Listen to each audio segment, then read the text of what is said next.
Greetings, everyone. Welcome to the panel discussion, Money Talks, the crooked connection between corruption and illicit trade. This is a live broadcast worldwide with 312 registered participants from 48 countries. Our mission is to mitigate the economic and social damages caused by illicit trade.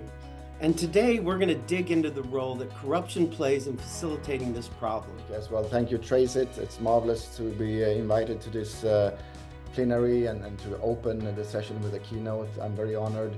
TRACIT, as an organization with private sector members, is an important player in this field, and they're through the illicit trade also in the fight against corruption, and it's a pleasure to be here. The report very eloquently elaborates on the intricate link between corruption and illicit trade and how the two feed off each other. It's very, very beyond doubt after reading the report that where you have illicit trade, you have a higher risk of corruption. For us in Transparency International, we keep on looking at the emergence of corruption as a threat to democracy. I'm going to ask Dr. Ulrika Bonnier, TRACIT's Director of Programs, to present the report.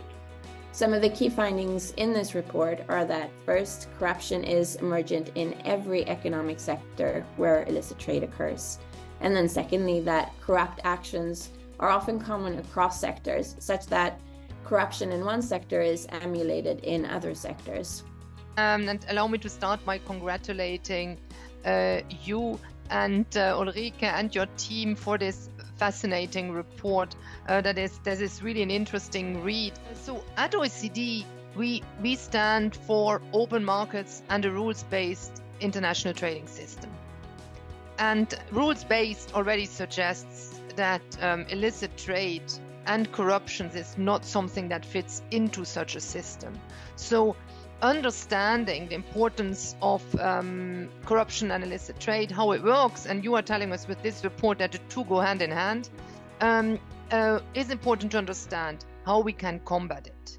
We learn from you not only through webinars like this, Jeff, but also because we have a very active collaboration with TRACIT in the context of the work in the Working Party.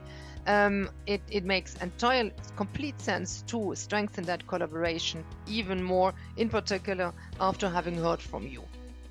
The WCO members have long recognized that corruption is an obstacle to all areas of customs mandates, affecting revenue collection, trade facilitation, enforcement, and security. And in response, members have made fighting corruption and building integrity within our ranks a priority for the organization.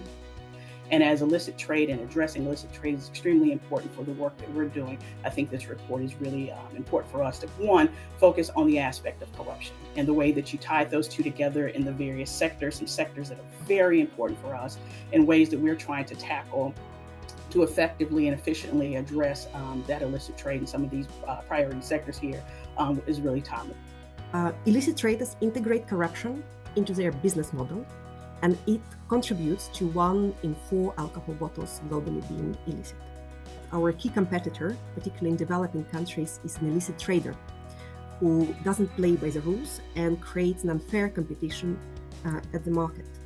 Illicit trade and corruption is our common enemy, together with the governments, so putting forces together is extremely important.